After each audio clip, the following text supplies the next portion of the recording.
Bismillahirrahmanirrahim. Assalamualaikum warahmatullahi wabarakatuh. Waalaikumsalam warahmatullahi wabarakatuh. Yang terhormat Kang Paki, moderator, beberapa kali absen karena kadang lupa. Ini alhamdulillah saya bisa bergabung.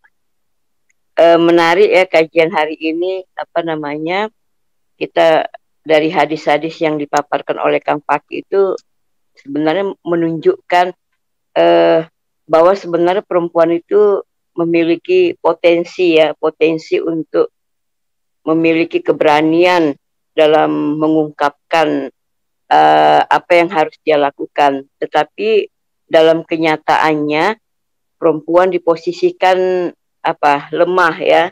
Jadi sebenarnya lingkungannya yang menciptakan perempuan itu seperti itu.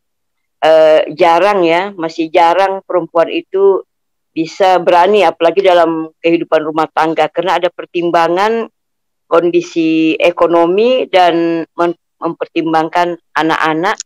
Dan kalau dalam tradisi kita aib keluarga istilahnya gitu, aib ya kalau seorang perempuan melakukan meminta perceraian begitu. Tetapi di kota-kota ya misalnya kayak di Surabaya, kota-kota besar, Makassar tuh tinggi tingkat perceraian yang dilakukan oleh perempuan tinggi. Mungkin karena memang kondisinya perempuan itu nggak mau lagi ya, maksudnya nggak mau lagi dalam keadaan ketidaknyamanan karena memang rumah tangga itu memang harus nyaman ya, nyaman, aman dan saling percaya. Tetapi dalam masyarakat awam ataupun tradisi-tradisi di masyarakat kita itu masih jarang. Mungkin perlu lagi penelitian yang lebih akurat lagi sejauh mana keberanian perempuan untuk melepaskan dirinya dari dari keterbatasannya sehingga dia tidak mendapatkan ketidaknyamanan tadi. Yang pertama saya ingin mendapat penjelasan dari Kang Paki tentang kaidah itu mencegah kemudaratan mencari maslahatannya, itu batasannya sampai di mana Kang Paki dalam hal hubungan perempuan. Jangan sampai nanti kebablasan kaidah ini dijadikan alasan untuk melepaskan dirinya. Itu jadi batasannya sampai di mana sehingga kaidah itu betul-betul memang bisa kita jadikan sehingga kalau kita memang dalam keadaan yang tidak nyaman, tidak kita harus lepas dari dalam kehidupan perkawinan yang memang membuat kita tidak baik ya. Itu yang pertama. Yang kedua, sebenarnya dalam siklus yang awanin tadi, orang menguasai seseorang itu ya dalam rumah tangga itu kan begitu, kayak role modelnya itu kan suami menguasai istri, istri menguasai anak-anak begitu. Jadi kalau dalam kasus-kasus itu suami memukul istri, istri memukul anak, akhirnya si kakak memukul adiknya. Sebenarnya dalam ayat-ayat lain kan disebutkan bahwa kita tuh saling tolong-menolong, sebenarnya saling tolong-tolong, saling kasih mengasihi ya. Tetapi kenapa menguasai itu muncul dalam arti untuk melakukan yang tidak baik terhadap orang lain. Ini bagaimana sebenarnya Kang Paki? Kenapa bisa menjadi role model ya, role model di dalam kehidupan rumah tangga khususnya ataupun dalam masyarakat ya, sama kayak kita dosen bagaimana dia supaya dia bisa menguasai mahasiswanya sehingga mahasiswanya takut. Padahal kan bukan begitu. Seharusnya kita bisa saling memberikan pendapat ya, menjadi teman, sebenarnya menjadi teman. Tetapi dalam kehidupan kita ini sepertinya demokrasi itu bukan demokrasi yang murni, tetapi monarki itu lahir di dalam kehidupan kita, bukan hanya di rumah tangga tetapi dalam dunia kampus juga seperti itu.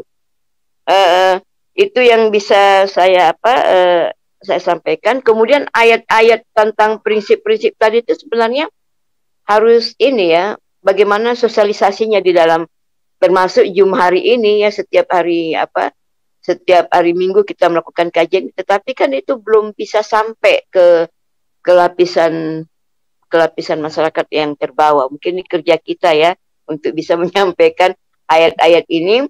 Paling kalau di kampus pelajaran fikih munakahat ya, fikih munakahat 4 SKS itu pun 4 SKS. Padahal dia ahwalus sasiyah, prodi ahwalus sasiyah, kok dia cuma 4 SKS. Jadi mungkin ini yang tugas-tugas kita, termasuk ya organisasi-organisasi perempuan. Itu aja yang bisa saya sampaikan. Terima kasih. Mohon pencerahan lagi tentang kaidah dan penguasaan tadi itu, Kang Fakih. Terima kasih. Assalamualaikum warahmatullahi wabarakatuh. Waalaikumsalam warahmatullahi wabarakatuh. Ya, yang lain boleh menjawab ya. Kalau saya ya bukan role model tadi, Mbak, yang diceritakan tadi. Justru itu bisa jadi ya penyakit kita semua. Jadi orang kalau sudah punya sesuatu, pengen menguasai dengan sesuatu itu kepada orang lain. Punya ilmu, pengen menguasai orang yang tidak punya ilmu.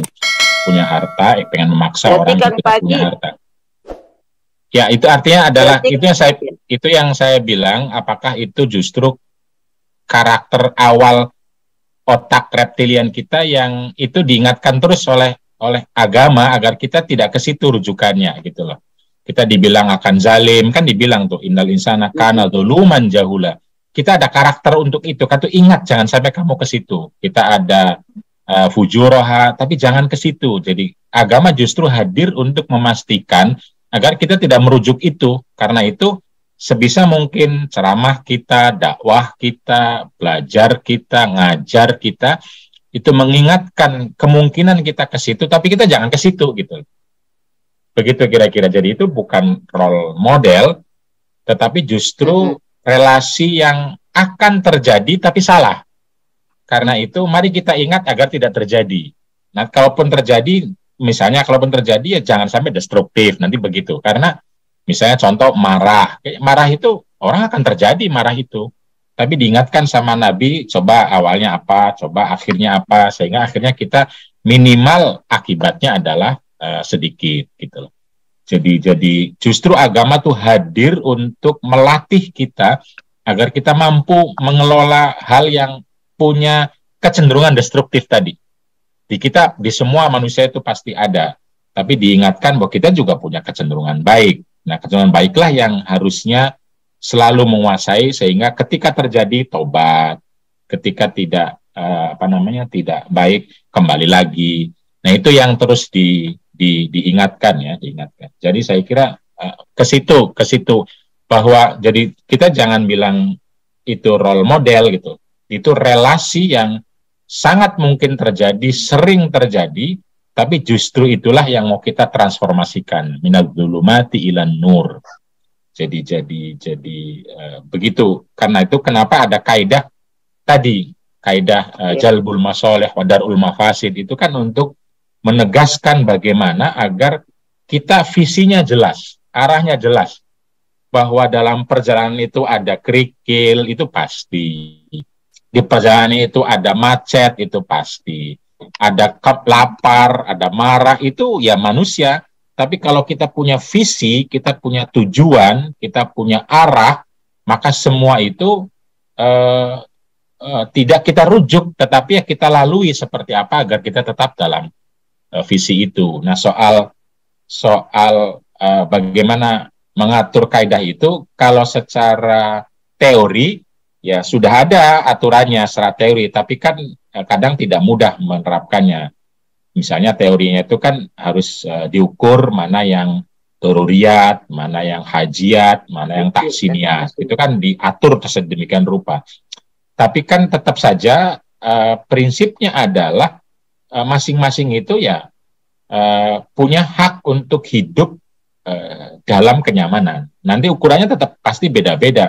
Tapi kita pengen jangan sampai orang juga dikit-dikit bukan jodohku, dikit-dikit saya tidak mau, juga nggak begitu. Itu gimana ngelolanya? Seni tuh, saya juga nggak tahu. Saya kira kita perlu sama-sama ya, sama-sama. Jadi jangan karena sedikit bau ketiak misalnya, sedikit-sedikit matanya beler atau apa, lalu langsung ini bukan jodohku, saya nggak mau, saya nggak suka, mau cerai. Ya nggak begitu juga. Ini kan bagaimana ngelola itu, bahwa relasi itu ada yang prinsip, ada yang sifatnya daruriyat gitu. Maka mari kita ciptakan prioritasnya.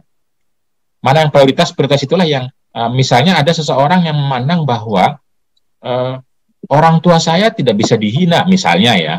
Bagi dia itu prioritas. Nah, itu dikasih tahu sama suaminya atau sama istrinya bahwa saya tidak mau loh Anda dalam keadaan apapun menghina orang tua saya. Begitu menghina orang tua saya, bagi saya itu prinsip dan saya tidak akan nyaman hidup. Kalau itu terjadi, saya bisa lebih baik cerai misalnya. Nah, itu harus diperhatikan. Dan tentu kalau belum tahu, awalnya belum dikasih tahu, ya harusnya dimaafkan dulu, misalnya gitu loh. Tapi ada hal-hal yang ringan-ringan, dikit-dikit, yaitu bagaimana kita kelola. Mari kita letakkan mana yang prioritas, mana yang setengah prioritas, mana yang nggak prioritas sama sekali gitu. Dan itu orang beda-beda tentu saja ya, beda-beda. Mari kita naikkan hal-hal yang remeh-temeh itu agar mudah, agar ya biasa saja harusnya gitu loh. Tapi juga kan tidak mudah. Bagaimana memandang itu perlu didiskusikan, perlu dibicarakan, bahwa bisa jadi dalam daerah tertentu ada hal-hal yang itu remeh-temeh, bagi yang lainnya itu justru besar sekali gitu loh. Nah, ini kan pertanyaan nanti apakah akan memperburuk relasi atau tidak. Kalau tidak, harusnya kedua belah pihak sekalipun itu pandangan orang ya diletakkan dalam hal yang remeh-temeh misalnya gitu loh. Jadi rujukan jalbul masolih wa darul mafasid, menurut saya kalau kita membaca Asy-Syatibi, maka kembalinya pada mana yang betul-betul akan menguatkan relasi itu prioritas. Bagaimana itu ada, ya silahkan dibicarakan mana yang akan menguatkan relasi gitu loh. Mana yang akan merusak relasi itu yang juga prioritas. Nah, yang setengah-setengah yang itu harusnya dimaafkan, harusnya diberi ruang untuk salah, untuk mencoba, untuk kadang marah. Karena manusia pasti ada salah, pasti ada marah, tapi beri ruang gitu loh, ruang untuk kalau nggak cocok ya marah sekali. Makanya kan istilah Quran, ya silahkan pisah dulu, silahkan tidak bertemu dulu, jangan ujuk-ujuk langsung cerai lagi, cerai, kamu bukan jodohku, enggak juga gitu loh. Nah, ini ngelolanya bagaimana, tentu ada ilmu psikologi, ada ilmu. Tapi intinya adalah bahwa pernikahan itu harus dikelola, harus dijaga, dia dinamis, pasti ada jatuh bangun, dan harus dijaga bersama-sama. Wa ashiruhunna bil ma'ruf, fa in karihtumuhunna syai'an, fa asa an takrahu wa yaj'al wa in karihtumuhunna fa asa an takrahu syai'an wa ja'alallahu khairan katsira. Jadi berpikir, berbuat, berelasi, bervisi baik dengan pasangan, tetapi ketika terjadi sesuatu yang buruk, yang tidak enak, jangan itu yang dijadikan rujukan, kata Allah. Kenapa? Karena ada kebaikan lain, lihat gitu loh. Itu dulu prinsipnya. Tetapi kalau keburukan itu memang tidak tahan lagi, tidak bisa lagi, karena itu prinsip, ya terbuka ruang untuk tasrihun bi ihsan, bukan tertutup rapat, terutama bagi perempuan. Jadi, nah soal teknisnya bagaimana, justru saya ingin bertanya ke Mbak Basaria, pengalamannya masing-masing. Nanti ada Mbak Rosania, ini ada Mbak Siti Mahmudah. Silahkan diteruskan Mbak Dewi.